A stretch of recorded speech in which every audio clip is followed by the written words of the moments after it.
जब से बीजेपी की सरकार आई है, अन्याय लगातार बढ़ता जा रहा है और अन्याय चरम सीमा पर है।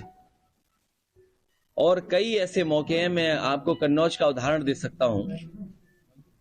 वहां पर सरकार के डिप्टी सीएम, सीएम के माध्यम से लगातार संपर्क रहा। वहां पर बहुत सारे भारतीय जनता पार्टी के लोग लगे रहे। एक हत्या हुई, उसके बाद मैंने जिलाधिकारियों को कहा कि अगर हत्या हुई है उसके दोषी आप लोग हैं, प्रशासन है। और ये बात मैंने इसलिए कही कि अगर प्रशासन सही समय पर न्याय दे दे तो घटनाएं नहीं होंगी। प्रशासन पूरा भारतीय जनता पार्टी के इशारे पे काम कर रहा है और कई जिलों में भारतीय जनता पार्टी का पदाधिकारी बन के काम कर रहे हैं। वो रामपुर हमारे बगल में आदरणीय आजम खान साहब बैठे हैं, इन पे सब झूठे मुकदमे लगे हैं। इतनी परेशानी, तकलीफ और इस तरह का अन्याय किसी भी राजनीतिक परिवार के साथ नहीं हुआ होगा जितना इनके साथ हुआ है। आज जब मैं आपसे मिल रहा हूं, बात कर रहा हूं, सुबह सुबह मेरे घर पर एक परिवार आया और रोता हुआ आया कि रात में उनके परिवार, एक समाजवादी पार्टी के पूर्व में रहे प्रत्याशी, उसको उठा लिया है पुलिस ने। मैं लखनऊ से चल करके बरेली, बरेली से चल करके रामपुर और रामपुर से मुरादाबाद तक मैं फोन मिलाता रहा हूं, लेकिन अभी तक पुलिस कप्तान का फोन नहीं उठा। सोचिए, अगर पुलिस के अधिकारी भारतीय जनता पार्टी के पदाधिकारी बन जाएंगे, उनसे क्या न्याय की उम्मीद करेंगे आप? और ये एक घटना नहीं है। झांसी में दीपक यादव, जो घटना में नहीं था, कहीं मौजूद नहीं था, सीडीआर में कहीं नहीं। आजकल तो इतना कुछ है, साइंटिफिकली आप टेक्नोलॉजी से प्रूव कर सकते हैं कौन कहां किस समय था। वो मौके पे नहीं है, उसको जेल भेज दिया। ईडी, सीबीआई, जितनी भी संस्थाएं, वो सब पीछे लगा दी। रमाकांत यादव, मैं कितने नाम लूं जो समाजवादी पार्टी के लोगों पर झूठे मुकदमे लगे हैं। ये भारतीय जनता पार्टी ने जो नई परंपरा चलाई है, ये लोकतंत्र को खतरा पैदा कर रही है। लोकतंत्र में ये स्वस्थ व्यवहार नहीं है कि आप अपने पॉलिटिकल लोगों पर झूठे मुकदमे लगाएं। मुझे याद है, जिस समय बिजली विभाग का प्रोविडेंट फंड, उनके कर्मचारियों का एक प्राइवेट कंपनी में इन्वेस्ट कर दिया गया था।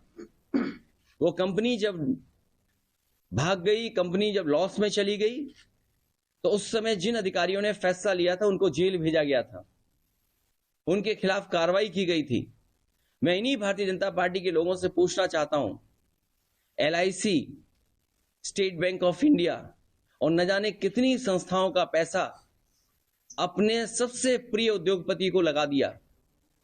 आज कई लाख करोड़ का घाटा हो गया है।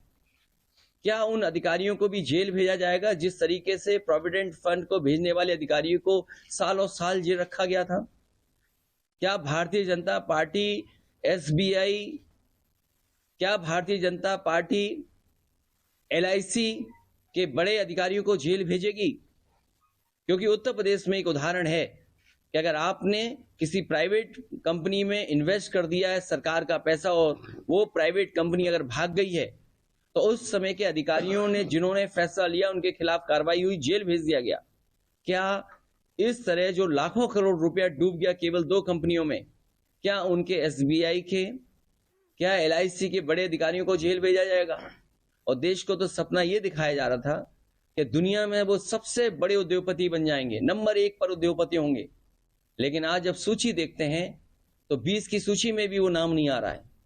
आखिरकार कितना झूठ बोलेगी ये सरकार? उनकी तो वैल्यूएशन गई है, लेकिन जिन लोगों ने पैसा इन्वेस्ट किया था, उन आम लोगों का पैसा चला गया। और ये सरकार कहती है कि हम इन्वेस्टमेंट लाएंगे। जिन कंपनियों ने MOU किया है, क्या इन्वेस्टमेंट आएगा?